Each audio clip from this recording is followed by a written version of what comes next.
Bueno, si alguien tiene alguna duda de la teoría, avíseme. Yo voy a hacer un breve repasito de lo que se vio en los videos anteriormente, digamos, muy, muy breve.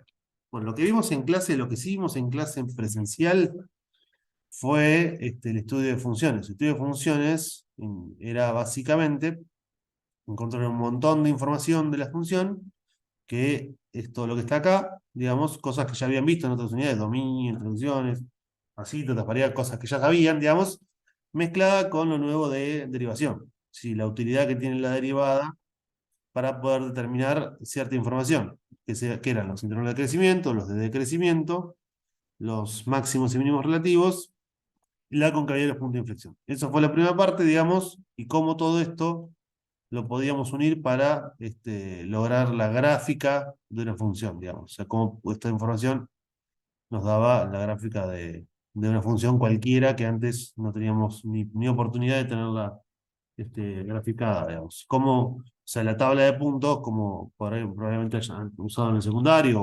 o en algunas otras, o en los primeros pasos cuando eran en nivelación, la tabla de puntos, para poder determinar la gráfica de una función, es completamente obsoleta, digamos. O sea, lo único que puede hacer una tabla de puntos es en una computadora, porque puede hacer millones de puntos en segundos, pero nosotros que tenemos recursos más limitados, digamos, en ese sentido, no podemos hacer millones de puntos en segundos, sería digamos, un gasto de energía muy grande.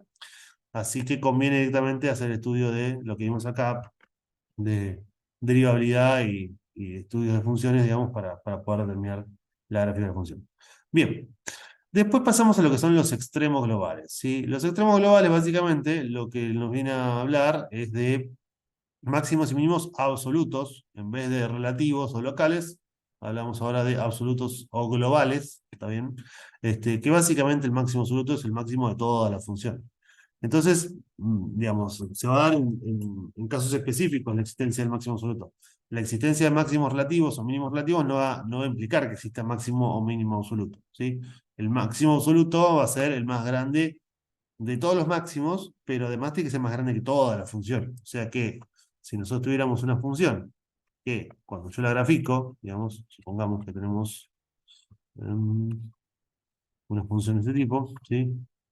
Cuando yo la grafico, si por más que tenga muchos máximos, ¿está bien? Si tiene muchos máximos así, pero después se dispara para arriba, ¿sí? Este es el máximo relativo más grande. Tenemos dos máximos relativos. Este es más grande que el otro, pero no es el máximo absoluto. ¿Por qué? Porque después la función se va para arriba. Como la función después se va para arriba, digamos, no es el máximo absoluto. En cambio, si hubiese sido de la misma forma, pero así, en vez de irse para arriba, se va para abajo, ¿sí? Este sí sería el máximo absoluto porque es el más grande de toda la función. Si yo hago una raya vertical, digamos, en este punto, acá, más arriba sería, pero bueno, en este punto acá, ahí, o un poquito más abajo, ahí, si toda la función está abajo, ¿sí? Toda la función está abajo de este punto máximo que alcanza. Por eso es el máximo absoluto, ¿sí? Y con mínimo va a salir lo mismo. Entonces, digamos, la existencia del máximo absoluto o mínimo absoluto va a depender también de muchas condiciones de la función. Si es continua, si no es continua, si tiene punto de discontinuidad, qué tipo de discontinuidad tiene, si hay alguna discontinuidad infinita o hay alguna asíntota vertical, por así decirlo, digamos, discontinuidad infinita venía de la mano con la asíntota vertical. Este, si hay alguna asíntota vertical, ya sabemos que alguno de los dos máximos no va a estar. Porque si hay alguna asíntota vertical, significa que la función se dispara o para arriba, o para abajo, o para los dos lados. O sea, si hay asíntota vertical, lo que puede pasar es que tengamos una asíntota, puede pasar, vamos a hacer los puntos posibles.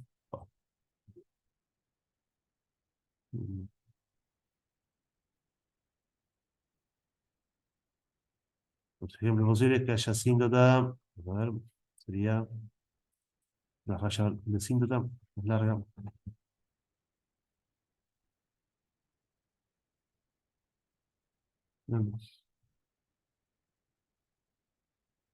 Y supongamos que estas son las asíntotas verticales, ¿sí? Podría pasar distintas cosas. Puede pasar que toda la función se vaya para arriba, o sea, que haga lo que sea acá, ¿sí? Por ejemplo, así, lo que sea. sea para arriba y acá viene para arriba. Entonces acá el límite, lo que pasaba es que el límite, cuando x tiende a de la función, es más infinito. Podría pasar que hace cualquier cosa acá, no sabemos qué hace, pero después se va para abajo, un poquito mejor. ¿Sí? En este caso el límite, cuando x tiende a de la f de x, es igual a menos infinito. ¿Sí? ¿Ya? Y acá lo que podría pasar también es que una se vaya para arriba y la otra se vaya para abajo.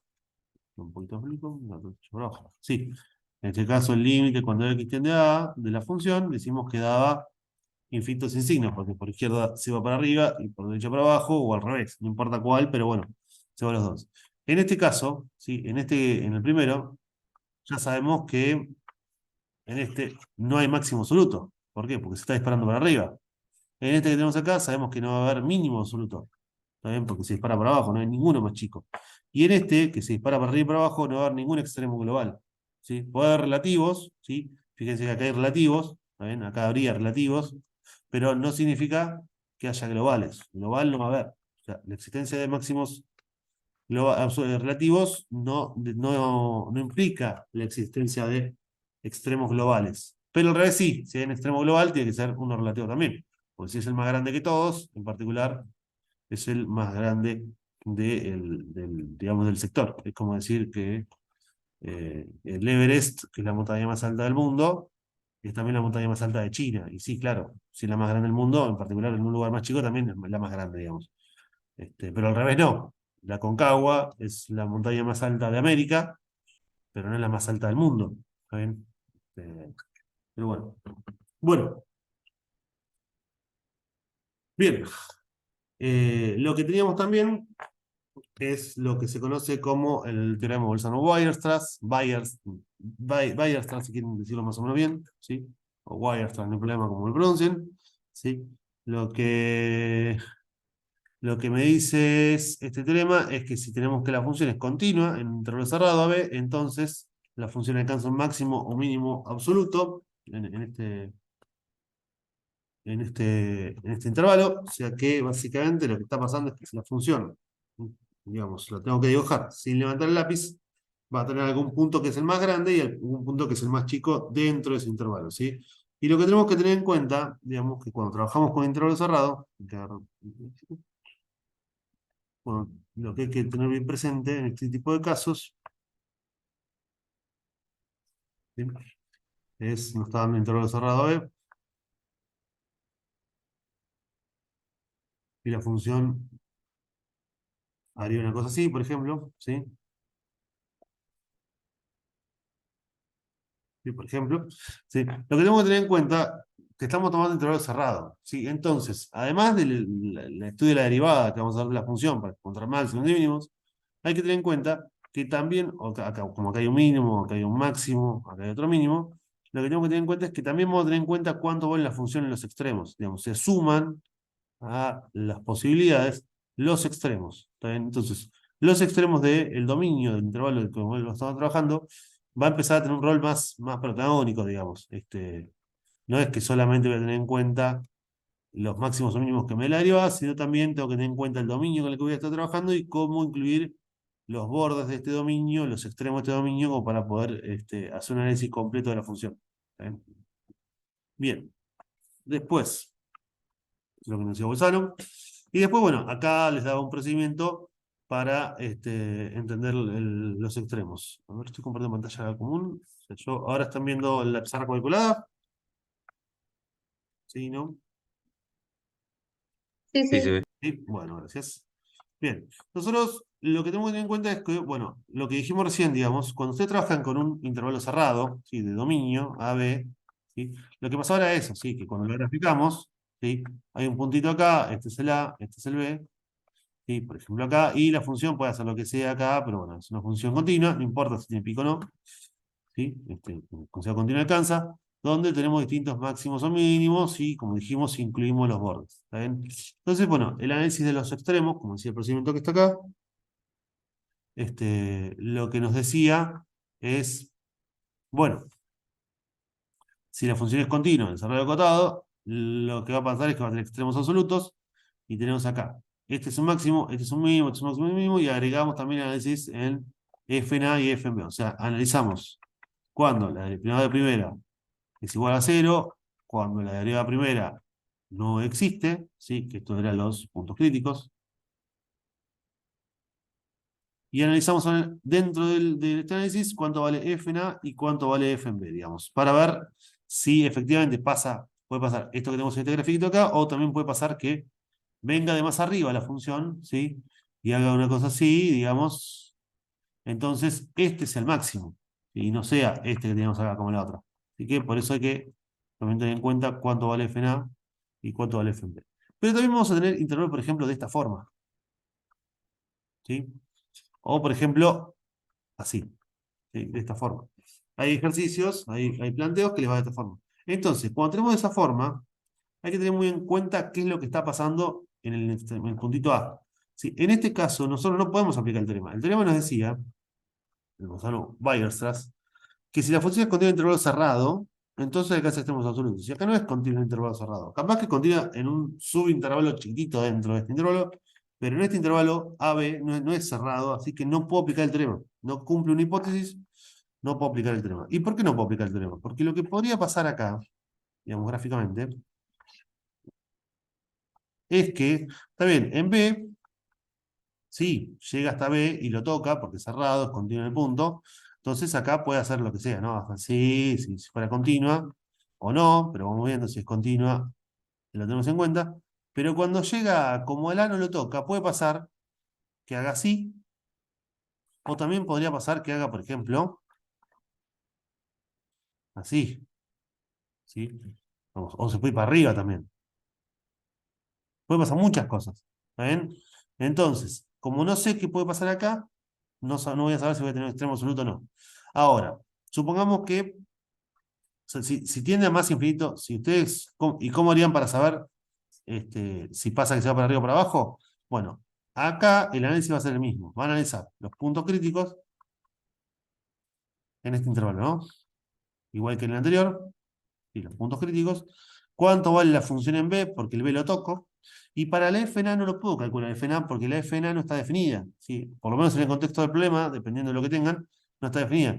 Entonces, para trabajar con FNA no voy a trabajar con FNA en sí, sino que voy a trabajar con el límite cuando X tiende a A por derecha de f de X. Y eso me va a ser como el reemplazo de lo que sería el FNA. Como el FNA no lo puedo calcular, porque no está definida, cuando está dentro del dominio, ¿sí? Lo que voy a hacer es calcular el límite cuando X tiende a A por derecha.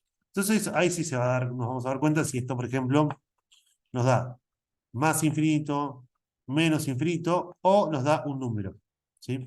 Entonces, si nos da más infinito, menos infinito, ahí ya sabemos que no vamos a tener un extremo, no vamos a tener o un máximo o un mínimo absoluto, ¿sí? Porque como se dispara para arriba o para abajo, ahí vamos a perder uno de los dos. El máximo absoluto del mínimo absoluto no va a entrar. ¿Sí? Cuando es continuo el desarrollo acotado, tiene los dos, máximo absoluto y mínimo absoluto. Pero puede pasar también, como dijimos recién, que,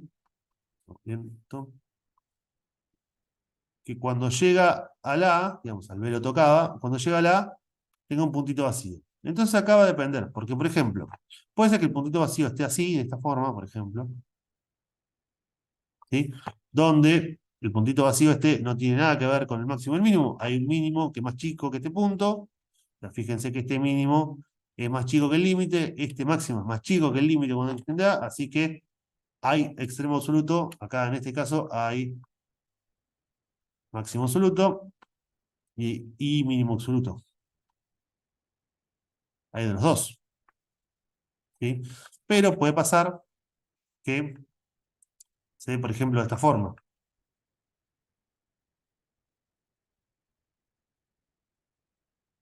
¿Sí? Y en este caso, este sería, por ejemplo, el mínimo absoluto, o sea que hay mínimo absoluto, pero este que sería el máximo relativo es más chico. O sea, este máximo relativo, este x0, f en x0 es más chico que el límite cuando x tiende a por derecha de f de x, ¿sí? Porque esto, recuerden acá, hay un puntito vacío, lo voy a borrar para que se vea mejor esto. no lo toca acá, ¿sí? Entonces, digamos, este se correspondería con el límite, con el máximo absoluto, pero no lo toca. Así que en este caso no hay máximo absoluto. Sí, hay relativo, en X0 hay un máximo relativo, ¿sí? Pero no hay máximo absoluto, porque el más grande, no hay uno que sea el más grande de todos, ¿sí? El más grande de todos se correspondería con el límite cuando X tiende a por derecha de la función, pero no lo toca. Y lo mismo podría pasar con el mínimo, ¿sí? Podría pasar que ¿sí? Acá en A haga así, por ejemplo, ¿sí? En B, ¿sí? Y acá no hay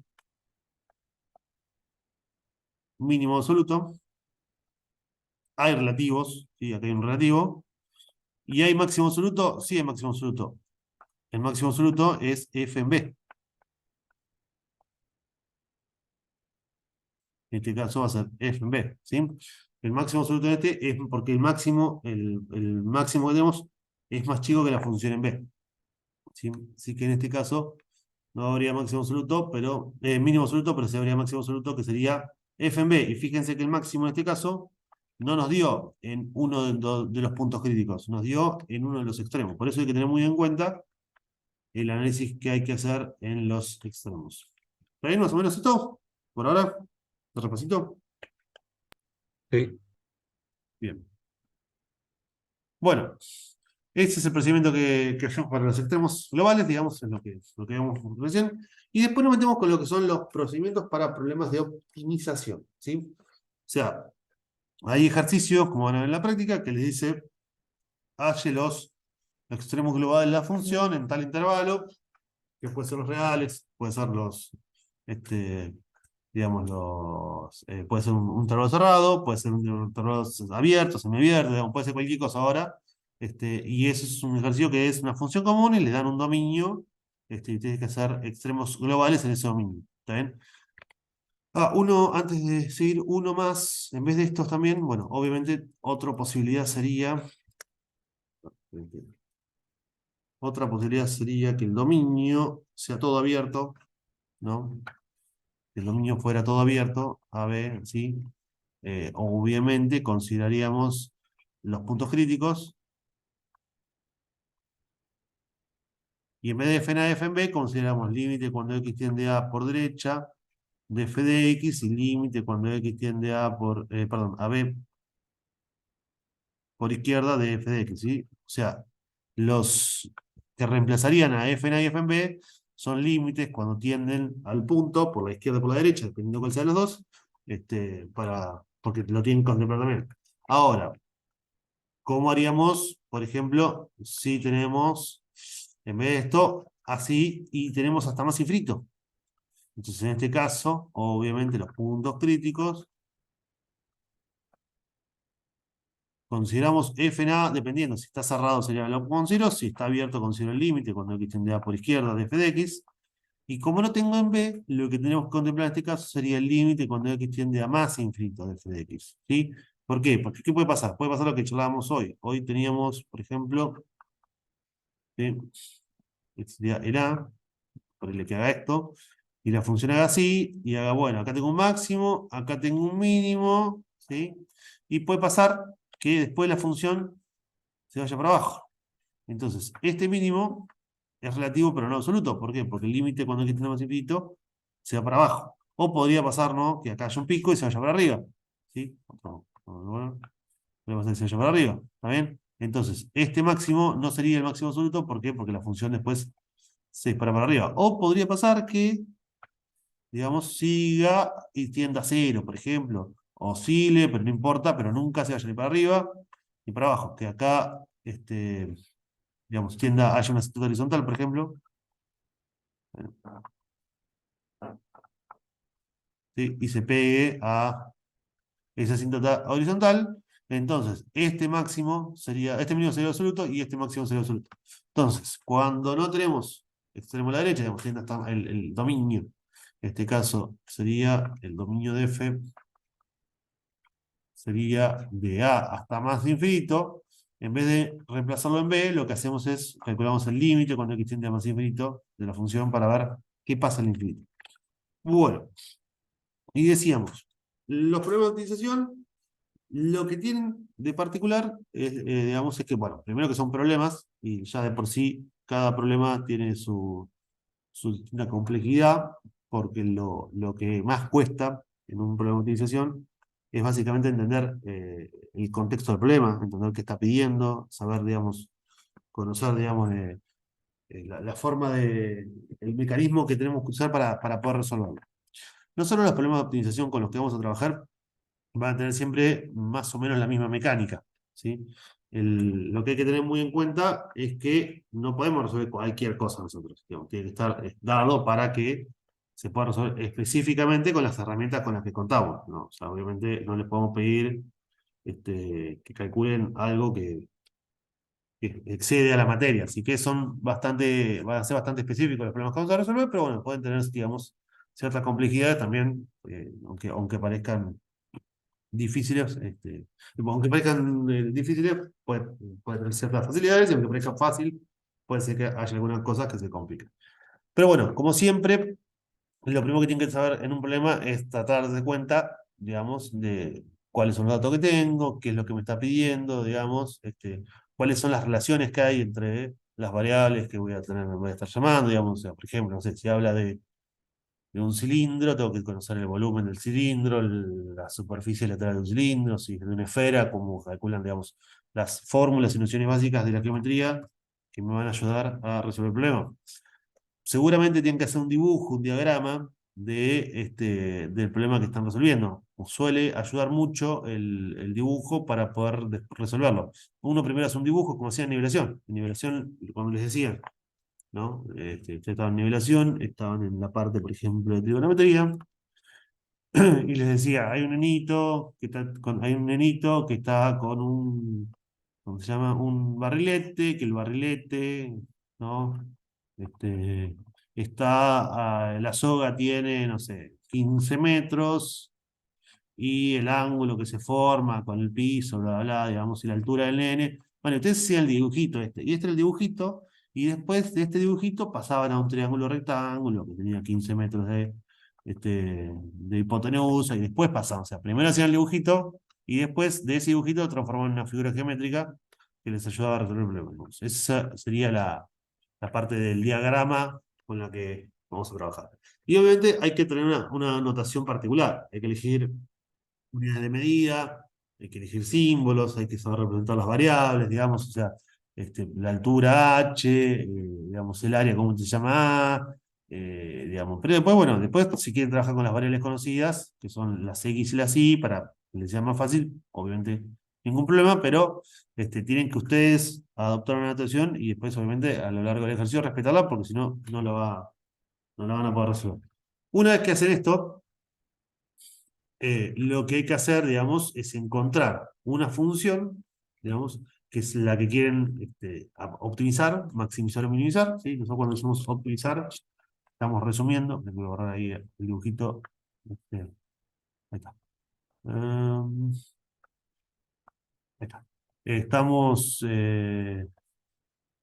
para optimizar, va a tener que encontrar una función a optimizar, ¿sí? Comúnmente, dependiendo del contexto del problema, si les pide la distancia mínima, la función optimizar es la función de distancia. Si les pide el área mínima, bueno, obviamente la función va a ser el área, dependiendo de eso, de lo que tengan, pero como va a ser un problema, probablemente haya más variables que una. Entonces, usted va a tener que tratar de buscar cómo, el método, la forma para pasar a trabajar con solamente una variable. ¿Sí? Nosotros trabajamos con una sola variable para después tener, por ejemplo, una función a de x, sí, perdón, solito, a de x igual a algo con x solamente, sí, con números acá, digamos, x cuadrado más 12x por pi, lo que sea, digamos, que sea mi función a optimizar, ¿sí? Y esta va a ser la función a optimizar, y es la función a la cual yo le quiero encontrar el máximo y el mínimo. Después, una vez que encuentran la función a optimizar, ya está el ejercicio, ya casi está. Lo único que hay que hacer es derivarlo, analizar el dominio de la función, analizar bien el dominio, a ver qué pasa con los extremos, a ver cómo lo analizamos. Pues lo que dice acá, determinar el dominio, y después analizan bien digamos, cuál va a ser el máximo, cuál va a ser el mínimo, y bueno, digamos, y los extremos, y terminar los extremos usando las nociones de extremos absolutos en general. Así que lo difícil de los problemas de utilización básicamente va a ser eh, encontrar, digamos, la forma de plantear el problema.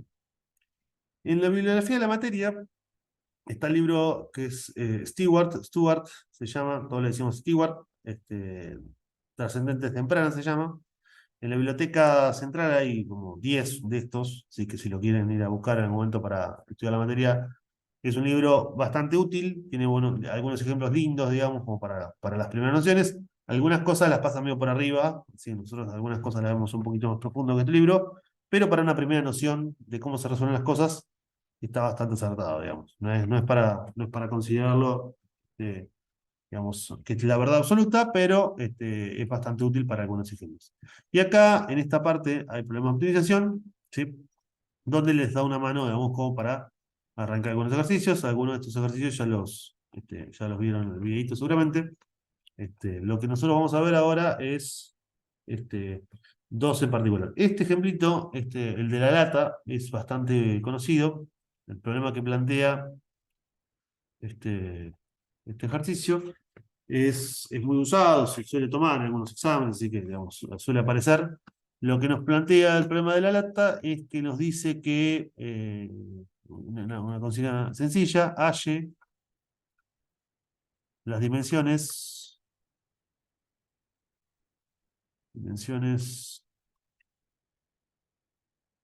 de una lata de 1 litro de capacidad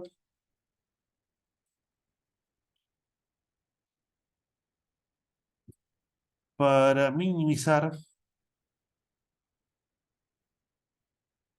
el material usado. Bien, a ver, esto es un problema bastante común, digamos. Más allá, ustedes, por ejemplo, ustedes van a comprar una lata de cualquier gaseosa, cualquier marca, van a darse cuenta que todas las latas más o menos tienen la misma medida. Más allá de la cuestión de marketing, digamos que tiene, o de que la empresa que hace las latas capaz que es la misma que le vende una a la otra, tiene que haber un motivo por el cual todas las latas mías más o menos, ¿sí? No es solamente porque, digamos, la media de la mano lo puede agarrar bien y lo que fuera, sino pensemos, por ejemplo, en una lata de pintura. La lata de pintura que no le importa a la gente, como que no la agarras con una sola mano, ¿sí? 1 litro de pintura, ¿está bien? Porque, o sea, por ejemplo, las botellas de bebidas que tienen 1 litro de capacidad tienen una medida también para acorde a la mano. ¿Está bien? Eso tiene una estrategia también de marketing detrás. Pero, por ejemplo, si no hay una cuestión de marketing que me importe, y yo quiero hacer latas de pintura, porque la verdad que la lata de pintura tiene a lo sumo una correita para agarrarlo, no hay problema con eso. Lo que me interesa saber es, por ejemplo, cómo lo puedo hacer para gastar la menor cantidad de material posible. Imaginen que se la dan de algún metal, ¿sí? Y quieren gastar la menor cantidad de metal posible para poder hacer esa lata. ¿Está bien? Entonces, ¿cómo plantearíamos este problema? Bueno, lo primero que tenemos que tener en cuenta es que estamos trabajando con una lata cilíndrica. La lata cilíndrica sería, una cosa así, ¿sí? Más o menos. Una lata cilíndrica, que sería de esta forma, ¿sí? Ténganme paciencia con los dibujitos porque bueno, no es tan sencillo graficar con la tableta gráfica. Es más fácil graficar en el pizarrón que con la tableta gráfica. Una cosa así. Ahí está. Esto sería la lata, ¿no? Más o menos, ¿sí? La lata de pintura, supongamos, que queremos hacer, que tiene 1 litro de capacidad. Es un problema muy común en cualquier industria que uno quiera minimizar el costo de fabricación. Y minimizar el costo de fabricación significa, por ejemplo, minimizar la cantidad de material que usar. Después, obviamente, cuando uno se mete en el ruedo, hay cuestiones mucho más complejas que aparecen. Porque uno dice, bueno, gasto menos material, pero me cuesta más tiempo la máquina usándolo. Entonces, bueno, tengo que ahí, digamos, optar por qué me conviene y demás. Se entran en juego más variables. Pero bueno, nosotros como todavía no manejamos muchas variables, manejamos una sola, lo manejamos solamente pensando que el único problema que tengo es la cantidad de material que voy a usar. ¿Sí? Bien.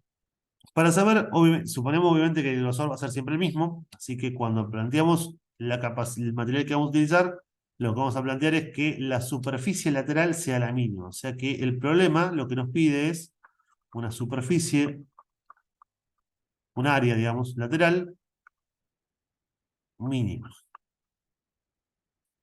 Bien, entonces, ¿cómo nosotros pasamos a hablar de la superficie lateral? ¿Qué va a ser la superficie lateral? Bueno, lo primero que haríamos es desarmar la lata, ¿sí? Desarmar la lata como si tuviera una tijera y le sacan la tapa y estiran los costados. Entonces, si ustedes sacan la tapa, les quedaría una tapa acá, por ejemplo, otra tapa acá y les quedaría la parte de la banda, digamos, del costado, la agarran y la cortan y la estiran, ¿sí? Entonces quedaría como una banda de este estilo, ¿no? Más o menos, ¿no? Una cosa así.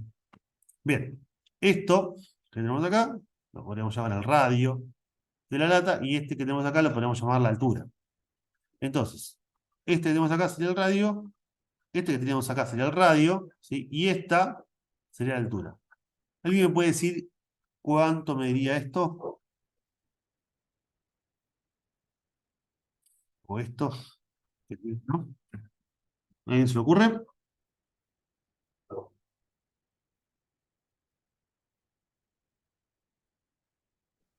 Sí, El por dos perímetro radios. del círculo. Claro, sería exactamente. Creo que ambos dijeron lo mismo, de maneras distintas. Esto, lo que nos representaría sería esto, ¿sí? Y es el perímetro de la circunferencia, ¿sí? O esto, si quieren, ¿no? Y es el perímetro de la circunferencia. Así que esto sería 2 por pi por r, ¿sí? Porque es el perímetro de la circunferencia de radio r. Entonces, digamos, lo que yo estoy buscando es la superficie misma. La superficie sería la superficie de la circunferencia, que es pi por radio al cuadrado, dos veces, porque tengo tapa y base, digamos, y la superficie de la bandita que tenemos ahí, digamos, que sería base por altura. 2 por pi por r por la altura h. ¿Está bien? Esas serían las dos superficies con las que vamos a trabajar. La superficie total va a ser, o superficie sola, digamos, S, digamos, sería dos veces las del cilindro, de las tapas, digo, 2 por pi por radio cuadrado, más la superficie del costadito, 2 por pi por radio por h. Y acá aparece un problema importante, digamos. Esta superficie tiene dos variables. Está trabajando con R, pero también está trabajando, voy a borrarle, voy a copiar la vuelta, bueno, se nota bien, con H. ¿Sí? Esta variable que tenemos acá. Entonces estamos trabajando con dos variables, ¿sí? Y como decía acá, digamos, la forma de trabajar es, tenemos que tratar de expresarlo con una sola variable. O sea que tengo que pasarlo a una sola variable esto. ¿Cómo lo pasamos a una sola variable? Bueno, hay que usar algo más de la información del problema. Hay algún dato que no estoy usando, ¿sí? Comúnmente, los ejercicios, los problemas que le van a dar, toda la información que le dan la tienen que usar para algo. Y acá comienza diciendo que las dimensiones de una lata de 1 litro de capacidad es la que queremos optimizar el material usado. Y lo que nos está dando como dato es que tiene 1 litro de capacidad. Y eso es lo que no usamos todavía. ¿Cómo traducimos ese 1 litro de capacidad? ¿Alguien sabe cuánto es 1 litro en centímetros cúbicos? ¿Cuántos centímetros cúbicos es 1 litro? ¿Alguien sabe? 1000. 1000 centímetros cúbicos, exactamente. Si alguien tiene alguna duda de eso, yo siempre les decía que la botella de cerveza, al costadito les dice 930, 970 centímetros cúbicos, que es casi lo mismo que 1 litro, ¿sí? Por eso, sí, 1000 centímetros cúbicos es lo mismo que 1 litro. Entonces, el volumen del cilindro es, esta formita, digamos, la deberían conocer, es el área de la base por la altura. O sea, es pi por radio cuadrado por altura. Entonces, el dato que me está dando es que pi por radio cuadrado por altura es igual a 1000. Bueno, nosotros tenemos acá r cuadrado, r y h. Lo que me va a convenir es deshacerme de la h y pasarlo a algo con r. Entonces, yo puedo decir que h es igual a 1000 dividido pi por radio cuadrado. Por radio al cuadrado. Entonces, nos quedaría que la superficie es igual a 2pi por radio cuadrado más 2pi por radio por 1000 sobre pi por radio al cuadrado. ¿Sí? ¿Alguna duda hasta ahí? ¿No? Más o menos.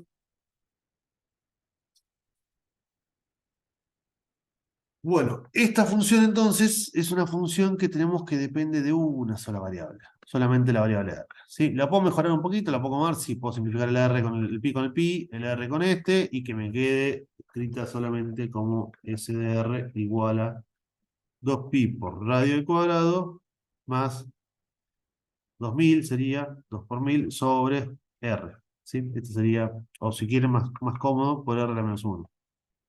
¿Sí? Tenemos que dividir R. Ahí queda un poquito más linda escrita. Bien. ¿Alguien me puede decir el dominio de esta función? ¿Cuál sería el dominio de esta función? De función S. ¿Qué sería el dominio? El dominio serían los valores de R que puede valer la función. ¿Sí?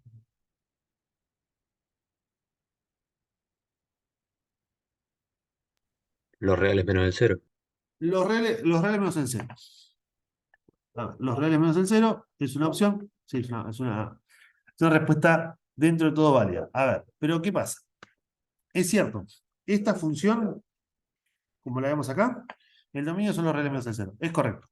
Pero de la función, ¿sí? Este es el dominio de la función. Y a mí lo que me interesa no es el dominio de la función en sí, sino el dominio del problema, que no es lo mismo que el dominio de la función. ¿Está bien? Yo para analizar el dominio tiene que tener sentido con mi problema. ¿Está bien? Entonces, lo que tiene que pasar es que me tengo que dar cuenta que las unidades con las que estoy trabajando me determinan cosas. El R, en este caso, es un radio. ¿Sí? Y un radio no puede ser negativo. Entonces no puede ser, no voy a poder tomar los reales, todos los reales, porque los negativos no los puedo tener en cuenta. ¿Está bien? Ahora, esto, digamos, a priori solamente va a poder tomar los valores positivos. La pregunta es, el cero no lo puede tocar, como porque está dividiendo por cero, y aparte por un radio igual a cero tampoco tendría sentido. Y después tenemos que pensar si tiene sentido o no considerar todos los reales positivos. O sea, ¿tiene sentido considerarlo hasta el más infinito? Y en realidad tiene sentido, digamos, en el contexto del problema, pero bueno, digamos, no va a tener sentido en la aplicación práctica, por así decirlo. ¿Por qué? ¿Qué sería considerar todos los reales como mínimo? Y que técnicamente yo puedo hacer una lata, digamos, de un radio extremadamente grande, muy, muy grande, digamos, y de una altura muy, muy chiquitita, y esta lata, digamos, sería una lata muy, muy finita y muy ancha, que tendría la capacidad de 1 litro. Y técnicamente es correcto, digamos, nadie va a hacer una lata de 1 litro de capacidad así, porque no tiene ningún sentido, digamos, de metros de radio y milímetros de altura, porque no tiene ningún sentido. Pero bueno, en el contexto del problema estaría bien. Así que nuestro dominio sería los reales positivos. Aparte, porque si uno dice, bueno, no estaría bien, tengo que considerar algo más chico, ¿y qué más chico lo considere? ¿Cuánto más chico? Digamos. Entonces, realmente eh, es más complicado buscar una alternativa más práctica que directamente considerar los reales positivos, que en el contexto del problema está bien. Entonces, mi dominio sería solamente los reales positivos. Bueno, para analizar los extremos de esta función, lo que hay que analizar es los puntos críticos. Los puntos críticos tenían que ver con la derivada prima de la función. O sea que sería, o sea, bajo el 2 nos quedaría 2pi por 2, quedaría 4pi por r, y acá quedaría menos 2000 por r a la menos 2. ¿Ven? Baja el menos 1, por eso cambia el signo, y le resto 1, queda la menos 2. ¿Sí? ¿Alguno de esto, no? Bueno. Y después lo que vamos a hacer es buscar denominador común. Esto es como sobre r cuadrado, así que ponemos como denominador común r cuadrado. Quedaría 4pi por r al cubo menos 2000. ¿Sí? Para buscar algún problema de, digamos, alguna forma de optimizar usando estudio de signos como solemos hacer. Bien. Bueno, lo que vamos a hacer acá ahora es como nosotros tenemos 4pi por r cubo, ¿sí? Esta va a tener una sola raíz real, así que lo que vamos a calcular acá es cuando 4pi por r cubo menos 2000 es más grande que cero, para hacer estudio de signos, ¿sí? Esto acá ponemos 4pi r cubo menos 2000. ¿Cuándo es más grande que cero? Menos 2000, perdón. ¿Cuánto es más grande que cero? Y esto es lo mismo que decir que 4pi por r cubo es más grande que 2000. Y esto es lo mismo que decir que r cubo es más grande que 2000 sobre 4pi. Si quieren poner r cubo más grande que 500 sobre pi, para acomodarlo un poquito. Y ahora aplicamos raíz cúbica en ambos miembros y nos quedaría más chico que 500 sobre pi. ¿Sí? Que la raíz cúbica es más grande que la raíz cúbica de 500. Entonces, sí, la raíz cúbica de 500 sobre pi, bueno, es un número, digamos, un número positivo, así que no hay problema. Acá estaría el cero. Supongamos que está acá la raíz cúbica de 500 sobre pi. Acá se hace cero, digamos, esto vendría a ser acá, y a la derecha iría más, y a la izquierda iría menos. ¿Está bien? Y esta parte ni la tengo en cuenta porque el dominio mío era desde cero hasta más infinito, así que los negativos no solo no me importan, sino que no los tengo en cuenta. R cuadrado, digamos, es siempre positivo, pues elevado al cuadrado, todo número positivo elevado al cuadrado. La única vez que vale cero R cuadrado es cuando vale cero, pero el cero yo no lo tengo en cuenta, pues está fuera del dominio, así que me va a dar siempre más. Entonces esto, lo que nos va a dar, este es el contexto del problema, el dominio era cero, y acá, este es raíz cúbica de 500 sobre pi. Entonces nos quedaría que acá esto sería negativo y esto sería positivo. Entonces, la superficie decrece y después crece. Por lo tanto, en XR sería, ¿no? Ahora en este caso no es X, R igual a raíz cúbica de 500 sobre pi, hay un mínimo relativo. ¿Sí? El mínimo relativo, después, bueno, decrece y después crece. Ahora, queda analizar qué pasa en cero y qué pasa en más infinito. Entonces, ¿cómo? El límite cuando x tiende a cero, por izquierda, por derecha, perdón, de la función, esta de la función s, va a ser de la función, vamos acá, nos quedaría, ¿dónde está? Acá. R cuadrado esta que tenemos acá, no, sería lo mismo que R cubo, si lo voy a copiar así, queda, bueno, sí, 2pi R cubo más 2000, me acomodo así para que quede más lindo, sobre R, y se me común nada más, de esta función, fíjate, era 2pi R cubo más 2000 sobre R. Esta función, si calcula el límite, arriba nos daría 2000, abajo nos tendría 0, ¿sí? 0 por derecha esto tiende a 2000, o sea, esto es positivo. Esto tiende a 0 por derecha, o sea, también positivo, así que por eso esto es algo positivo, siempre, 0 por derecha. Entonces nos quedaría que esto se va para más infinito. Ahora, el límite también, cuando x tiende a más infinito, de 2pi r cubo más 2000 sobre r, fíjense que es infinito sobre infinito. Si quieren hacer el L'Hopital, si quieren sacar un factor común, el L'Hopital me parece que es más cortito. Nos quedaría el límite cuando x tiende a más infinito de, derivamos arriba, nos quedaría 6 pi r cuadrado sobre 1, y esto va a tender a más infinito también, ¿sí? Pues algo positivo al cuadrado, más infinito sobre 1, nos va a quedar más infinito. Entonces, como acá nos dio más infinito, y acá nos dio más infinito, y lo que nos estábamos buscando era un mínimo, y este fue el valor que nos dio. Como estos dos valores nos dieron más grandes, más infinito obviamente más grande que 500 sobre pi, raíz cúbica de 500 sobre pi, entonces por lo tanto podemos decir que en R igual a raíz cúbica de 500 sobre pi hay un máximo, perdón, un mínimo absoluto. ¿Está bien? Y ahí terminaría el problema. Faltaría nomás, que te lo dejo para que lo hagan ustedes, calcular cuánto vale H, y a empezar acá nomás, al R por lo que nos dio, para conocer las dimensiones, digamos, de la altura también. Sabemos cuánto vale el radio, pero no sabemos cuánto vale la altura. Bueno, hay que reemplazar simplemente por raíz cúbica de 500 sobre pi acá, y calcular cuánto vale H, y obviamente en el contexto del problema tendrían que darme una unidad de medida, digamos. Tendrían que decir, bueno, aproximadamente creo que da algo de 5 centímetros por 10, una cosa así, 5, algo por 10, algo, un valor de ese estilo, digamos. Para la respuesta escrita en papel, digamos, al final, está bien usar una aproximación. No es necesario que la den la respuesta en 500 sobre pi, porque raíz cúbica de 500 sobre pi, porque, bueno, se supone que el problema es de aplicación real y la aproximación, digamos, está dentro de todo aceptada. Aparte, obviamente, cualquier máquina que se encargue de hacer el corte o cualquier medición, siempre nos va a dar algo aproximado, no nos va a dar siempre con exactitud, porque es imposible que una máquina corte, digamos, un metal, por ejemplo, de manera perfecta. Así que, de una medida exacta. Pero bueno, bueno, eso sería más o menos lo que correspondería a estudio de funciones. Hay un ejercicio más que también me parece interesante, que se los dejo para que lo hagan ustedes y después lo charlamos, o si quieren lo pueden ver en práctica, o lo vemos en la clase que viene, ¿sí? Que es halle la distancia mínima entre la parábola,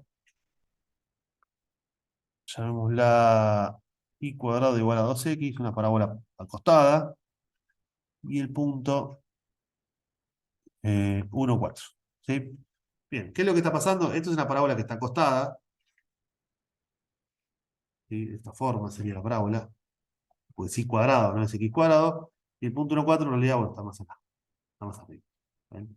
Vamos a poner mejor, vamos a poner, sí, vamos por acá, no hay problema, 1, 4, pongamos que, vamos a ver esto,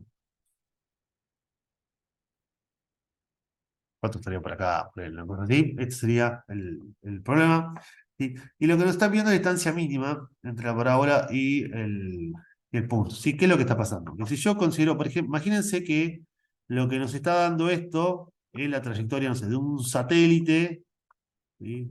Satélite enemigo, que yo desde mi lugar del planeta quiero, digamos, digamos, eliminar con un misil, por ejemplo, ¿no? Entonces quiero calcular en qué momento me conviene que impacte el misil contra el satélite. Bueno, el momento que me conviene es que esté más cerca, digamos, porque la potencia del misil o lo que fuera, digamos, es limitada, por ejemplo, ¿no?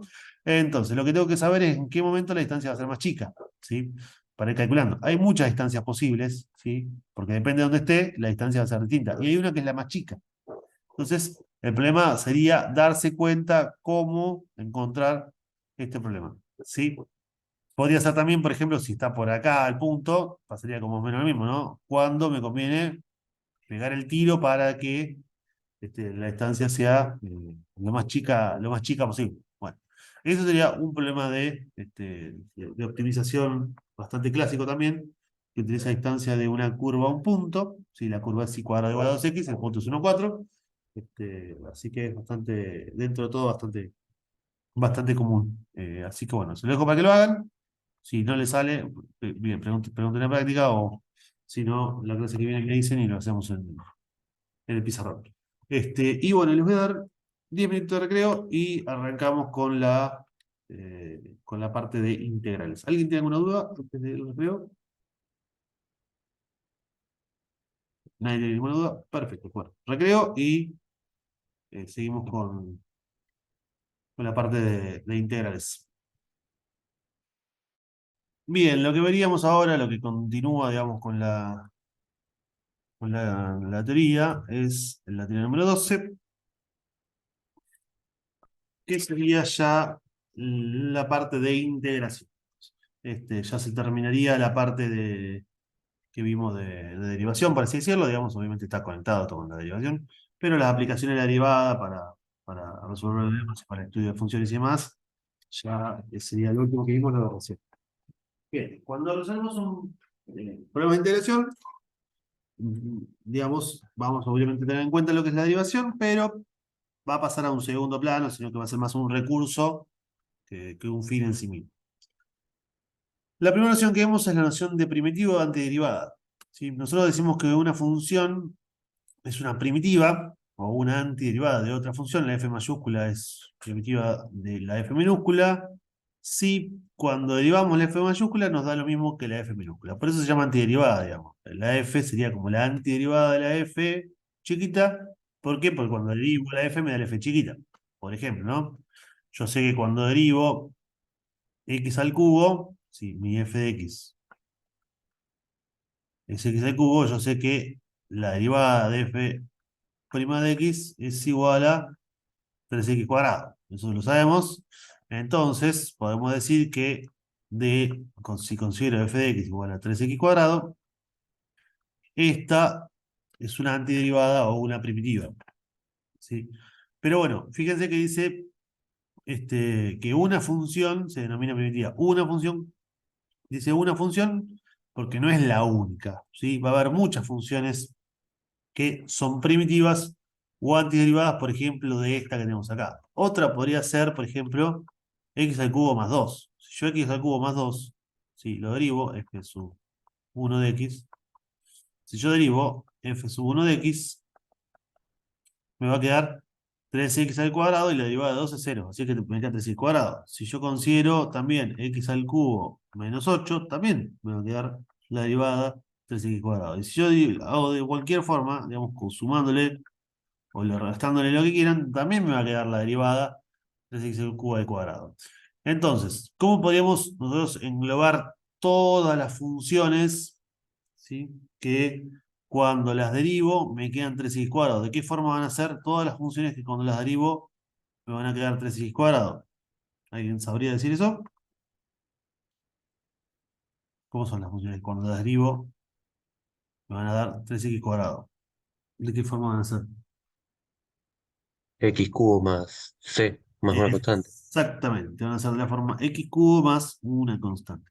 Y esto no es una función, sería una familia de funciones, un conjunto de funciones, por eso, digamos, porque el c puede variar, o sea, acá iría con un c en los reales. ¿Está bien? Entonces, vamos, hay infinitas funciones que si yo las derivo, me quedan 3 al cuadrado. Entonces, por eso vamos a tener muchas derivadas o antiderivadas de una función en particular. Bueno, como dijimos acá, si la función es una primitiva, entonces más una constante también va a ser una primitiva, digamos, si esas son todas las funciones que van a ser. Y si tenemos dos primitivas distintas de una función, entre ellas van a variar de una constante. Que todo esto sería más o menos un resumen de lo que acabamos de ver recién con la x cubo.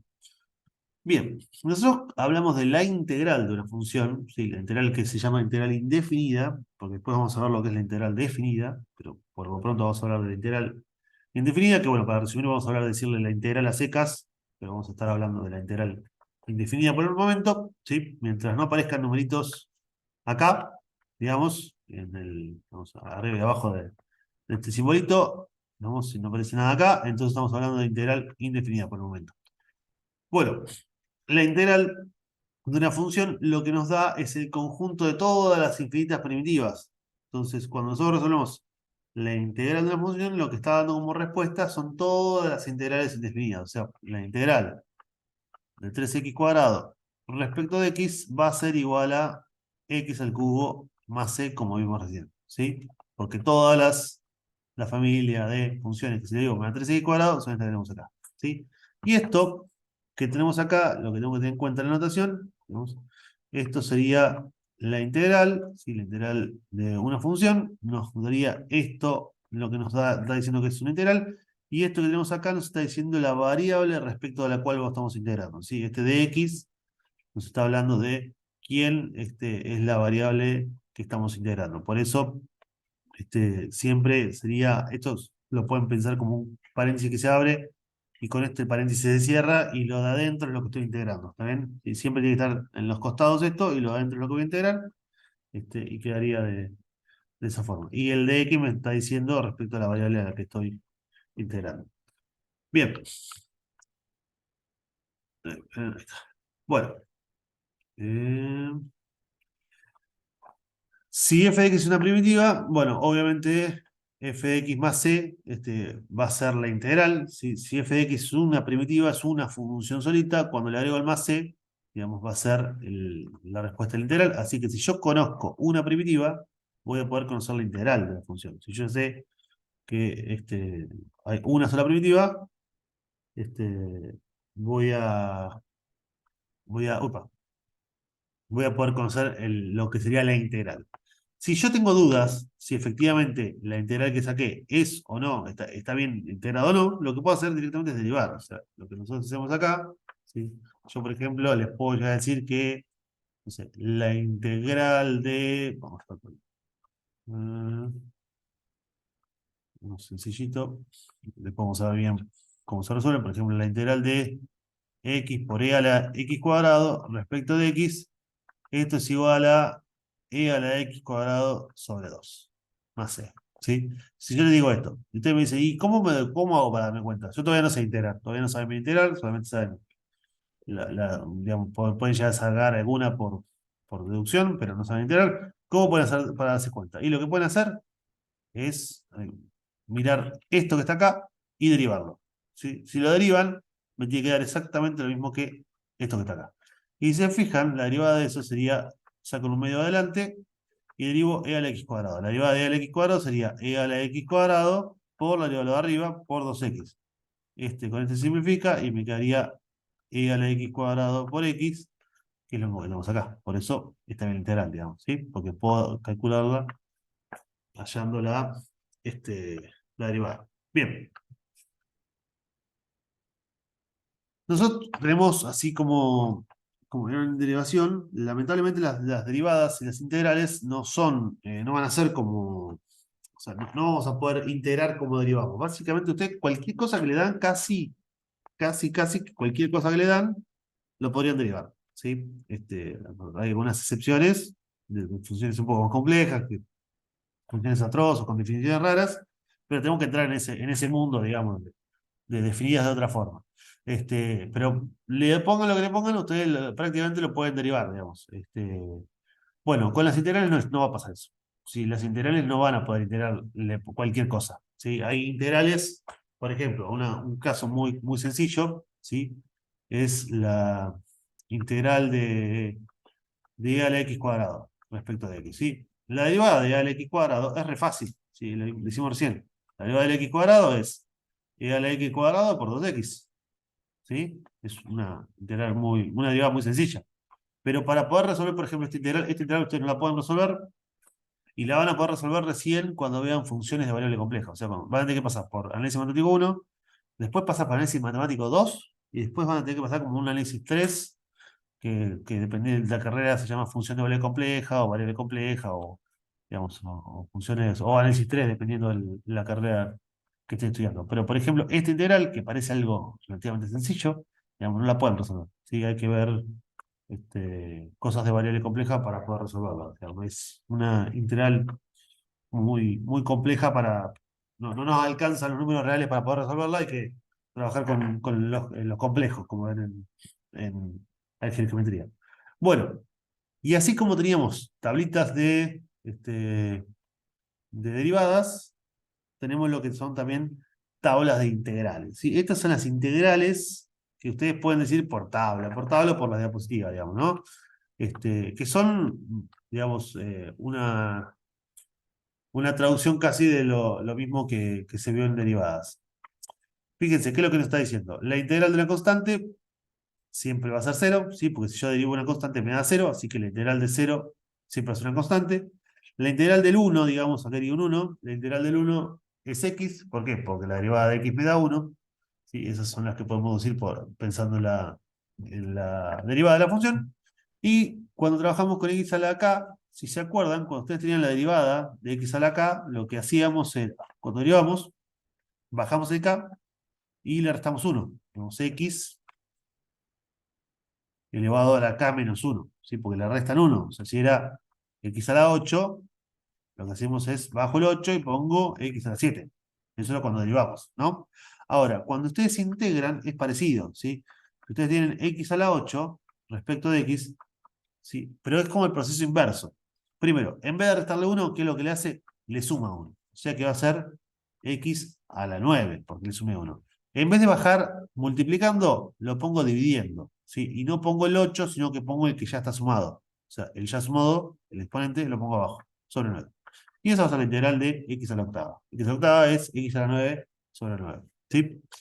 Esto pasa para todos los exponentes, excepto para el menos 1. ¿Por qué pasa excepto para el menos 1? Y porque si yo quisiera poner x a la menos 1, ¿sí? Integral, y yo le digo lo sumo, cuando lo sumo me quedaría la 0, ¿sí?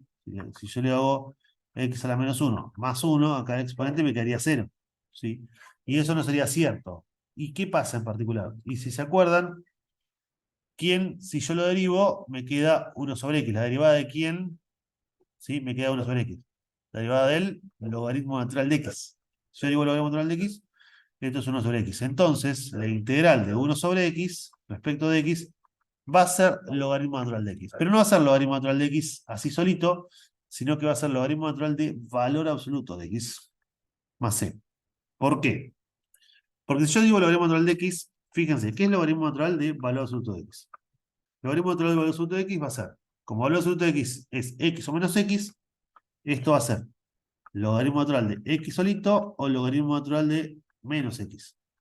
¿Sí? Si x es mayor o igual a 0, si x es menor que 0. Sí, mayor estricto podría ponerle porque como no va a contemplar el 0, si x es mayor que 0. Bien, entonces, ¿qué pasa cuando nosotros derivamos esta función con valor absoluto? No, borró constantemente. ¿Qué pasa cuando nosotros derivamos esta función? Bueno, la derivada de esta, ¿sí? Va a ser, por un lado, sería 1 sobre x, o sea, la derivada del logaritmo natural de valor absoluto de x, va a ser 1 sobre x si x es mayor que 0, ¿sí? Y cuando derivo esto quedaría 1 sobre menos x por la derivada adentro. La derivada adentro es menos 1. ¿Sí? Y este menos con este menos se nos van. Entonces, por eso se puede ver que la derivada del logaritmo natural de valor absoluto de x da siempre 1 sobre x. ¿Sí? O sea que la integral de 1 sobre x es logaritmo natural de valor absoluto de x más c. ¿Ven? ¿Alguna duda de esto? ¿No? Bueno, bueno, y después vienen las clásicas, ¿no? Como la derivada de la x a la x, la integral de la x queda como está, ¿sí? De a a la x, antes cuando lo derivábamos poníamos multiplicando, lo dimos base a, ahora lo ponemos, digamos, lo ponemos dividiendo, ¿sí? Después, la del coseno es seno, la integral, la derivada del seno es coseno, entonces la integral del coseno es seno, la derivada del coseno es menos seno, entonces la integral de seno es menos coseno, porque digamos, cambia el signo. Y bueno, y aparecen algunas clásicas que, digamos, lo que va a pasar probablemente es que se las acuerdan medio de memoria, algunas por lo menos. La del seno hiperbólico es coseno hiperbólico, la del coseno hiperbólico es coseno hiperbólico. Después la de la secante cuadrada es la tangente. ¿Por qué? Porque la derivada de la tangente es secante cuadrada, igual que con la cotangente, y la derivada de la cotangente es menos cosecante cuadrada, por eso la integral de la cosecante cuadrada menos cotangente, y así con estas dos que tenemos acá. Esta y esta salen del teorema de la derivada de la función inversa que habíamos visto, ¿sí? Que nosotros sabíamos que la derivada del arco tangente, esto lo hicimos con derivada de la función inversa, nos da 1 sobre x cuadrado más 1, ¿sí? Entonces la integral de 1 sobre x cuadrado más 1 da arco tangente de x, ¿sí? Esto lo podemos deducir porque conocemos las derivadas. Como la derivada del arcoseno es 1 sobre raíz cuadrada de 1 menos x cuadrado, la integral de esto es arcoseno, y le podemos agregar la del arco coseno, que sería la integral de menos raíz cuadrada de 1 menos x cuadrado es igual a arco coseno de x más c. ¿Por qué? Porque la derivada de arco coseno les queda como está. Sí, le queda esta parte de acá. Así que esas son las que podemos deducir de conocer las derivadas y, bueno, y de un par de reglitas que nos da, que son muy poquitas por ahora, que nos va a dar.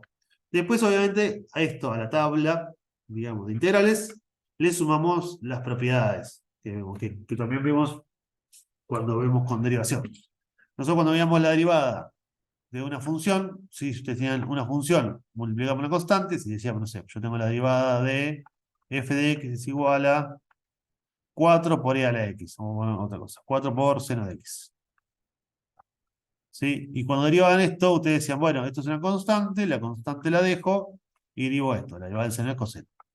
¿Sí? O sea, la constante la dejo y después derivo el otro. Bueno, con la integración pasa lo mismo. Cuando tengo una constante multiplicando, la constante la puedo sacar afuera e integrar la función.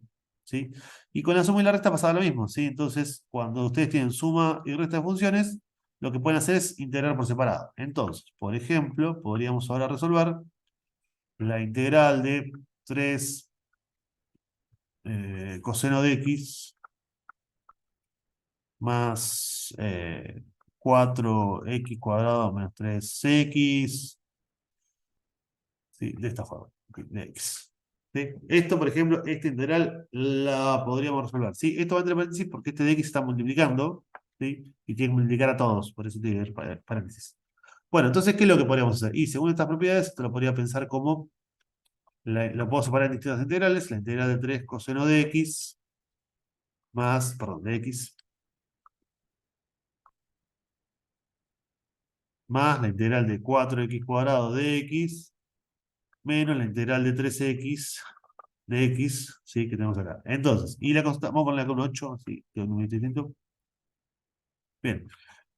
Y lo que vamos a hacer ahora es sacar los números afuera, la integral, como dice la propiedad número 1. Así que quería 3 la integral de coseno de x, más 4 la integral de x cuadrado respecto de x, menos 8 la integral de x respecto de x. ¿Sí? Y ahora estas integrales son las que teníamos en la tablita. Esto quedaría 3 la integral del coseno de seno, seno de x, más 4 por x, le sumo 1, quedaría 3, le pongo el 3 abajo, menos 8 por x, le pongo, estaría la 1, le pongo un 2 y le pongo dividido 2. ¿Sí? Y más c. Y ahí quedaría esta integral resuelta, digamos. Esta sería la integral que tenemos acá. Obviamente, como hacíamos con derivada, cuando recién vimos derivada, vimos las mismas propiedades, digamos, análogas para derivación. Y les comenté, bueno, lo separamos la primera vez así, pero después, en general, lo que vamos a hacer es, recuerdo la integral o sea, en ese momento la derivada, que recuerdo la derivada de una y listo, no es necesario separarlo en tres y después sacar los números afuera, digamos, cada paso, porque queda un proceso bastante más largo, es simplemente para que entiendan por dónde viene, y después esto, este, lo pueden resolver directamente, digamos. Estas integrales son las que podrían resolver de manera inmediata. Solamente tiene que estar bien resuelto y no es Profe, necesario mucha justificación. Sí, dime. me quedó una duda, ¿puedes volver Dame un a lo segundo. que escribiste antes? Sí, ahí va. ¿A esto? Sí, Sí, dime. abajo en la parte cuando pusiste más 4x al cubo sobre 3 eso, ¿de Sí. dónde sacaste? ¿De dónde lo Claro. sacaste? Ahí va, para que, bueno. La integral de x al cubo. Sí, la integral de x al cubo de x cuadrado, perdón. Nosotros lo que tenemos acá es esta propiedad que lo que nos dice, ahí va, te marco, esta propiedad que lo que nos dice es que la integral de x al cuadrado, de x a la k, cualquier k, en este caso sería el cuadrado, lo que nosotros hacemos es parecido a la derivación. Cuando vos derivabas x cuadrado, ¿qué hacías? Le bajabas el 2 multiplicando, y le restabas 1. Ahora la integral Sí. es al revés. No le restás 1 al exponente, sino que le sumás 1. ¿Sí? Entonces quedaría x al 2 más 1 sería 3. Ah, ¿Sí? sí, Y abajo, no le pones abajo multiplicando, sino que le pones abajo dividiendo. O sea, no le bajo el exponente multiplicando, sino que se lo bajo dividiendo. O sea, al revés que la derivación. Tiene sentido que sea al sí, revés sí. porque son procesos inversos. Por eso queda sobre 3. ¿Sí? Y le agregas también. Profe, una consulta. Dime. Si ahí tenés que poner la integral de 3x al cuadrado, sería el exponente se sube y se multiplica, o sea, te queda x a la sexta, No. Si vos tenés tres ¿o x no? al cuadrado, o sea, si vos Ah, tenés sacar el 3 afuera. tres x afuera, claro. Sí, sí, Ah, sí. ok. Es lo que hicimos acá, claro. Que lo que hacíamos en el ejemplo recién es justamente con la propiedad que viene después, que sacás la constante, siempre la vas a poder sacar afuera de la integración, igual que si es con derivada, digamos. Que tengan propiedades similares tiene mucho sentido porque es el proceso inverso, digamos. O sea, alguna relación tiene que tener con derivación y las técnicas que nosotros utilizamos. Pero bueno, lo que tiene de malo, digamos, es que las reglas de derivación, perdón, sí, de derivación para multiplicación, división y regla de cadena, no van a ser tan sencillas. ¿Sí? Entonces, lo que vamos a ver es técnicas de integración. ¿Sí? Vamos a ver varias. Nosotros tenemos lo que es el método de sustitución, después vamos a ver lo que es la integración por partes, después va a haber integrales trigonométricas, ¿sí? Va a haber integrales por sustitución trigonométrica, que no es lo mismo que la integral trigonométrica, y después vamos a ver fracciones simples. O sea, son muchos métodos de integración y va escalando en dificultad, por así decirlo. Así que son cada vez más complejas, ¿sí? El primero, el método más sencillo, es el teorema de sustitución, ¿sí? Que lo que tenemos que tener en cuenta es, como lo que decía recién, es que no van a poder resolver cualquier integral. ¿Sí? No es que cualquier integral que yo les doy la van a poder resolver. Tienen que ser integrales muy específicas con un formato muy, muy especial para que todo, digamos, cierre perfecto. Digamos, tengo, digamos, una resolución de que todo se cancele con todo, digamos, si haya digamos, un ejemplito. Es como cuando hacían métodos digamos, de simplificación en nivelación, que factorizaban y de golpe podían simplificar casi todo con todo. Bueno, acá va a pasar algo muy parecido. Digamos. Está hecho específicamente para que funcione, ¿sí? Porque si le damos cualquier cosa, la realidad es que no se va a poder integrar. ¿Sí? Si nosotros, por ejemplo, cuando lo copiamos, le erramos en un menos, listo, probablemente no se pueda resolver. O una potencia, probablemente no se pueda resolver. Bueno, el método de sustitución sería como el contrario a lo que es la regla de la cadena. ¿Sí? La regla de la cadena, nosotros lo que vimos antes con regla de la cadena, es que si ustedes tienen f compuesta con g de x, ¿sí? Como por ejemplo seno de x cuadrado, ¿no? Una composición de dos funciones, cuando ustedes lo derivan es f' de g de x, o sea, el de afuera derivo, por la deriva de lo de adentro, por g' de x, que acá sería lo mismo que decir, bueno, coseno de x al cuadrado por la deriva de adentro, por 2x. ¿Sí?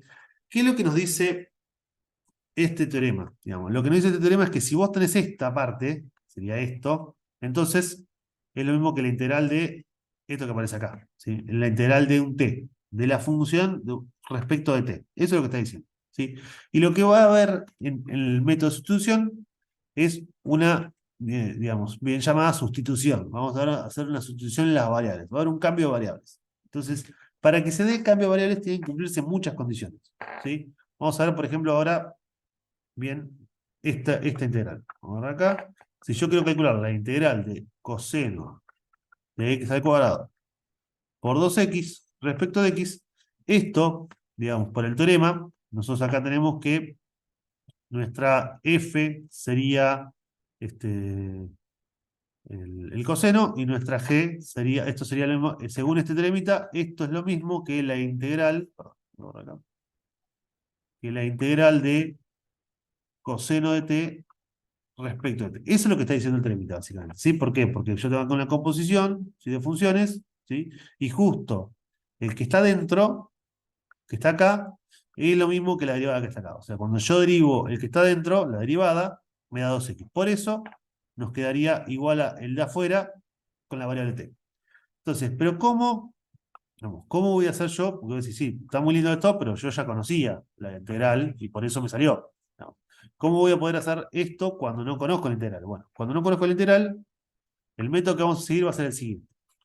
Primero, lo que tenemos que tener en cuenta, esto va a ser una sustitución, digamos, con una variable, es que las sustituciones, digamos, con este método de sustitución, van a entrar en juego cuando tengamos una composición de funciones. ¿Sí? Cuando tengamos una función metida dentro de otra. Y lo que comúnmente va a pasar es que el que está dentro vamos a elegir como una variable t. Entonces vamos a elegir a una función como un t. Vamos a decir que t es una de las funciones. En este caso, el t, el que está dentro del coseno es x cuadrado. Entonces voy a elegir a t como x cuadrado. Después lo que voy a hacer es derivar t, ¿sí?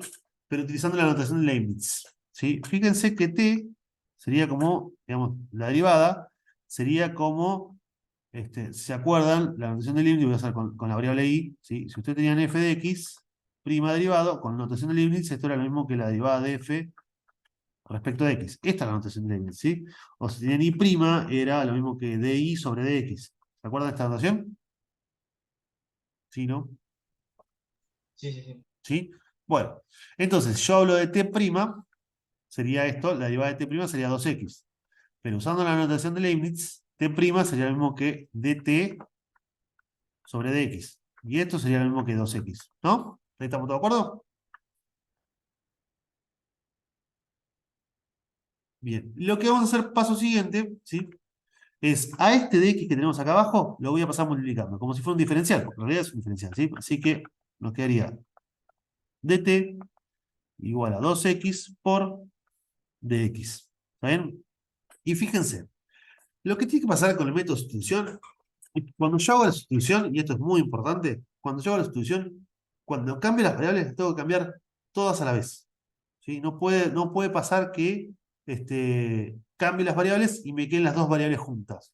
¿Sí? No puede pasar eso. Entonces, tengo que cambiar todas las apariciones de la x a la vez. Entonces, cuando yo hago la sustitución acá, ahora, ¿sí? Voy a poner la integral de coseno, y ahora voy a poner más x cuadrado. ¿Y qué voy a poner? Y t, porque t era x cuadrado. Entonces voy a poner coseno de t. Y todo esto que tenemos acá, fíjense, esto es 2x de x. ¿Y qué es 2x de x? Esto. O sea que a esto lo voy a cambiar por dt. Entonces me va a quedar multiplicado por dt. Y fíjense, me quedó la integral de coseno de t respecto de t. La integral del coseno de t respecto de t sería la integral del coseno, la misma por tablita, es 0. Como la variable t va a ser seno de t más c. Ahora, ¿quién era t? X cuadrado. El último paso va a ser volver a la variable original. Poner seno de x al cuadrado más c. ¿Está bien? ¿Entendemos más o menos esto?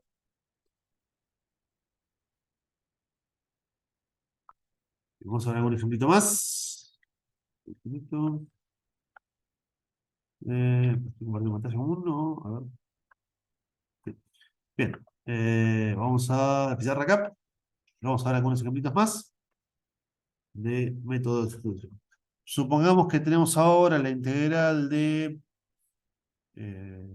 poner acá x por e a la bueno, x cuadrado por e al x cubo de x. Vamos a ver ahora la integral también de el logaritmo natural de x sobre x respecto de x. Vamos a ver la integral de em, mm, pongamos tangente de x. Me gusta esta. Respecto de x. Y una más, sea más como composición. Eh, Pongamos la de e a la 3x por seno de e a la 3x. Bien, vamos a arrancar primero con esta. 1, 2, 3, 4. Bien, arranquemos en ese orden. ¿Sí? Bueno, porque va a pasar más, nos va a resultar un poquito más sencillo. Vamos con la primera. La primera lo que nos dice es la integral de x cuadrado por e a la x cubo respecto a x. ¿Sí? Esto, por lo pronto, el único método que conocemos de resolución de integrales es el método de sustitución. Si no, tiene que salir por tabla. Esta por tabla no sale, hay una multiplicación de dos cosas, de que por tabla no sale. Entonces tenemos que buscarle la vuelta con el método de sustitución. ¿Sí? El método de sustitución lo que nos decía es que yo elijo una variable t para hacerle el cambio de variable. ¿A quién voy a elegir como t? ¿Qué les parece?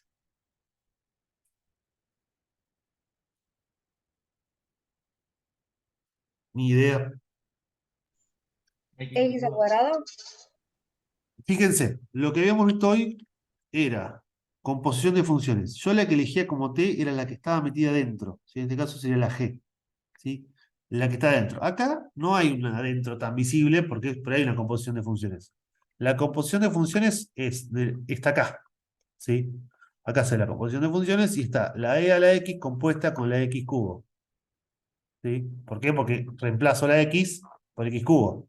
¿Ven? Esa es la composición que aparece. Entonces, la que yo voy a elegir como t va a ser la que está arriba en el exponente. O sea, que sería algo adentro en la composición. O sea, voy a elegir como x cubo.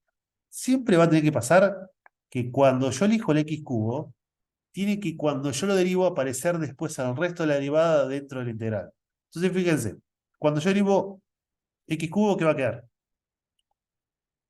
3 X cuadrado. x cuadrado, perfecto. Y esa sería la derivada de t. ¿Sí? ¿Se acuerdan que recién pusimos derivada de t respecto de x así, bueno, de ahora en más, vamos a poner derivada de t y el de x directamente lo ponemos acá. ¿Tá? No hay problema ya con eso, ya no es necesario poner la división con Leibniz, directamente poner el de x a la derecha y ya está. Bien, ¿qué es lo que pasa? Bueno, hasta ahora va todo bien. Acá tenemos el x cubo, ¿sí? Que lo voy a cambiar por t, y acá tenemos esto, x cuadrado y dx. X cuadrado y dx está, pero me aparece el 3 molestando acá. Entonces, ¿qué es lo que podemos hacer con ese 3? ¿Qué podríamos hacer con ese 3? Que molesta ahí.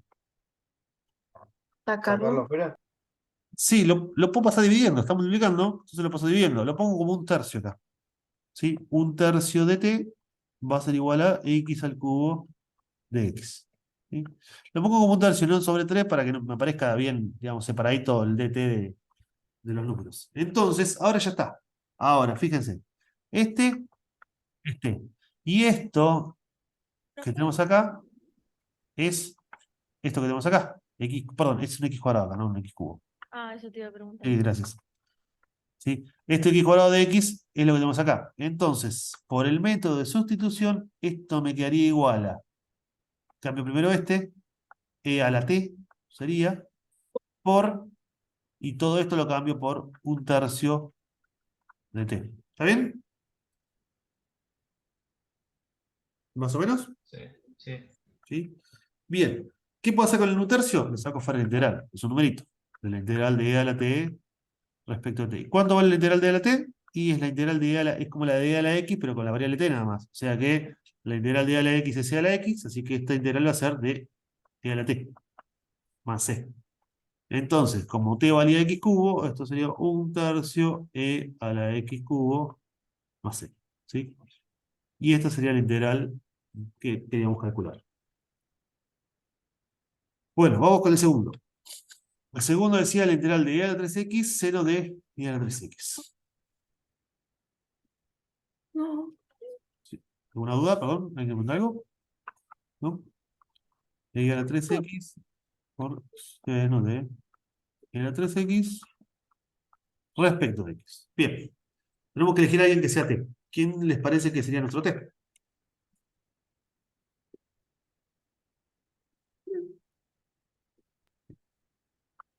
E a la 3x. Ah, y a la E a la 3X. 3x. Exactamente. Porque está dentro del seno. Sí, fíjense, si está dentro del seno, ya está, es ese. ¿Por qué? Pues yo sé integrar seno de x. Sé integrar coseno de x, sé integrar coseno hiperbólico de x, pero seno de x cuadrado, seno de e a la x, no lo sé integrar. ¿Sí? Tengo que sacarme de encima lo que está adentro. No puedo en la composición, entonces por eso elijo lo de adentro como t, e a la 3x. ¿Sí?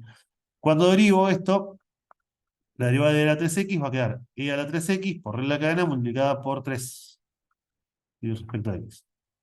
Como acá yo tengo e a la 3x y dx, este 3 me molesta, así que de vuelta lo pongo acá, un tercio de t igual a e a la 3x de x. ¿Sí? Si quieren lo podemos acomodar esto para que sea más visible. Como esto es multiplicación, si lo podemos haber hecho en el paso anterior, lo podemos pasar así, de esta forma. Es conmutativa la multiplicación, la puedo dar vuelta y se ve más clarito. Fíjense, esto es esto y esto que está acá es esto que está acá. Entonces, puedo hacer la sustitución completa. Me quedaría la integral del seno, ¿de quién? De t.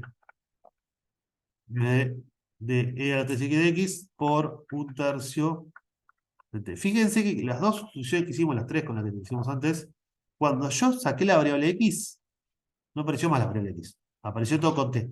¿Sí? En ningún caso hay un integral que están mezcladas las dos variables. ¿Sí? Si están mezcladas las dos variables, probablemente el examen, el ejercicio probablemente valga 0. Así que tengan cuidado porque es un error grave mezclar las dos variables. No puede estar mezclada las dos integrales a la vez. Bueno, el un tercio lo sacamos. Nos quedaría seno de t respecto de t. Y entonces nos quedaría un tercio de la integral del seno. ¿Cuánto vale? ¿Sí? Es al revés que con la derivada, en los signos. La derivada del seno era coseno, la derivada del coseno era menos seno. ¿Sí? Como el que cambiaba de signo era el coseno. Ahora es al revés. La integral del coseno es seno y la integral del seno es menos coseno. Así que te quedaría un tercio por menos coseno de x más c. ¿Sí? Y esto sería la integral que déjenla así como está, no es necesario que saquen el menos ni que simplifiquen nada, así está perfecta, digamos, como cuando sean derivadas complicadas, acá conviene solo directamente de esta forma. Vamos con la tercera, la integral de tangente de x.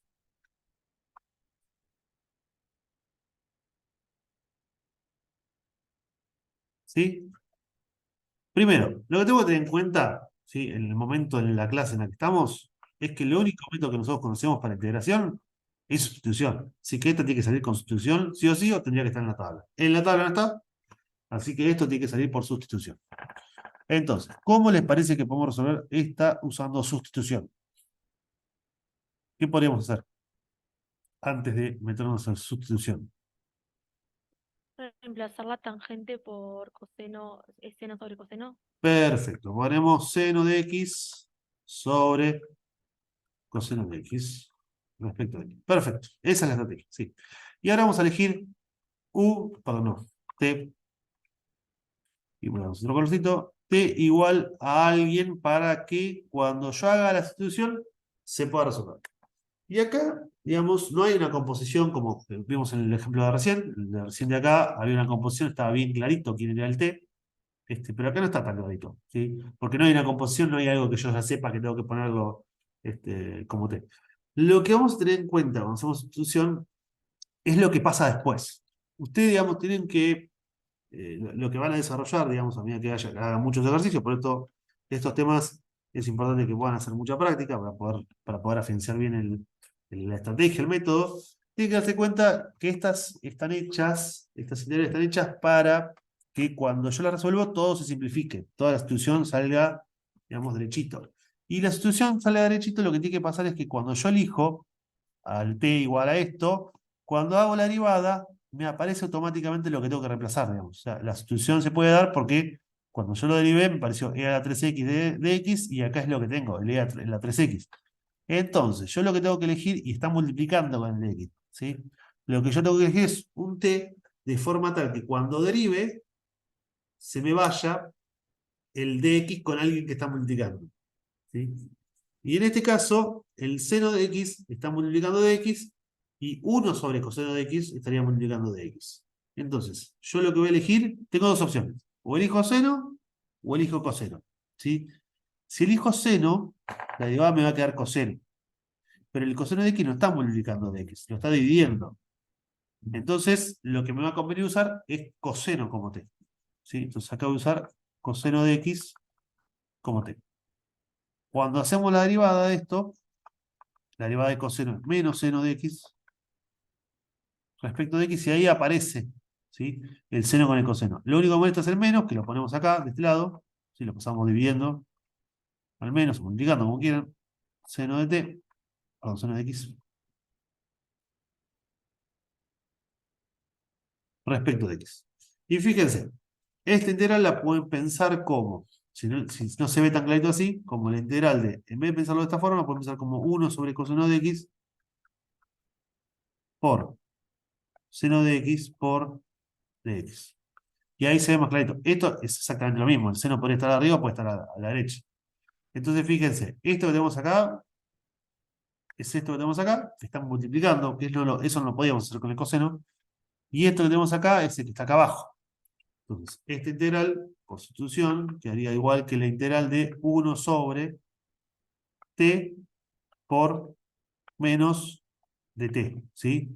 Acá si quieren poner menos 1 así para que quede más clarito, mejor. Esto es lo mismo que menos la integral de 1 sobre t, 1 sobre t, perdón, respecto de t. ¿Y esto cuánto vale la integral de 1 sobre t? ¿Cuánto vale la integral de 1 sobre x?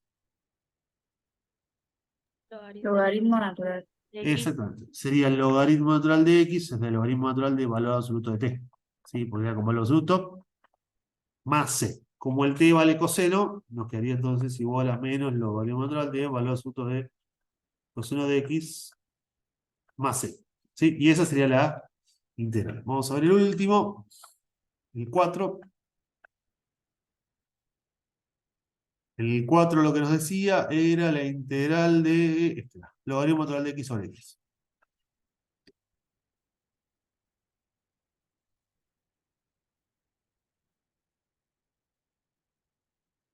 Bien. Bueno, nuevamente, ¿qué les parece que vamos a utilizar como T para poder hacer la sustitución?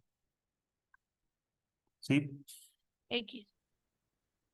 La sustitución T igual X es una sustitución que nunca les va a servir. ¿Por qué? Porque si ustedes cambian T por X nada más, lo que va a pasar es que les va a quedar, fíjense, la derivada de X, la derivada de T, le va a quedar lo mismo que la derivada de X, porque valen las dos 1, y les quedaría el logaritmo natural de T sobre T respecto de T, les queda lo mismo. Cambiar la variable nada más. O sea, no hubo ningún cambio significativo en la integral, tienen que resolver la misma integral, nada más que con una letra distinta. Así que la sustitución T igual X o T igual la variable, digamos, para lo único que le va a servir es para trabajar con una letra que más les guste, pero para la resolución en general no serviría para nada. Tenemos que buscar una de forma tal que nos sirva para poder resolverla. Como, como ayuda, nos puede llegar a ayudar desarmar esto como una multiplicación. En vez de verlo como una división, lo voy a pensar como una multiplicación. Esto lo puedo pensar como logaritmo natural de X multiplicado por ¿cuánto en vez de dividido por X? Como hicimos acá con el coseno y el seno. ¿Sí? 1 sobre Por 1 X. sobre X. Claro, por 1 sobre X. De X. Y si se fijan, ¿sí? ¿Quién puedo elegir como T? Si yo pienso en la derivada, después, la derivada de la función, ¿la derivada de quién me serviría en este caso? Que aparezca de vuelta ahí. ¿Se ve más o menos? A ver, ¿se me ocurre? Del logaritmo natural.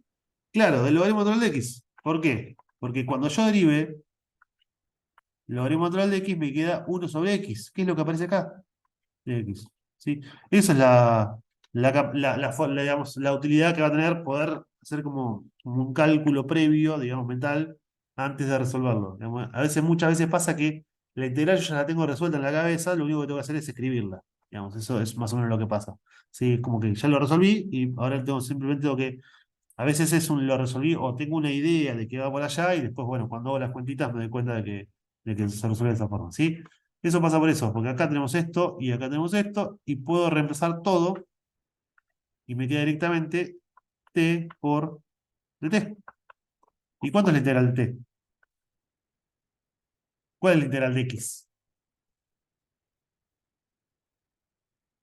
De X a la 1. ¿Cuánto es la integral de X a la 1? ¿Está la 1? X al cuadrado sobre 2. Claro, entonces quedaría T cuadrado sobre 2. Más C, ¿sí? Y nuevamente tengo que volver a la variable original. La variable original es X, así que me quedaría logaritmo natural de X, todo al cuadrado, dividido 2 más C. ¿Sí? Bueno, y esa sería la integral de esta función. Y ya con esto terminaríamos la clase de hoy. Nos quedaría para ver, voy a parar la grabación, nos quedaría para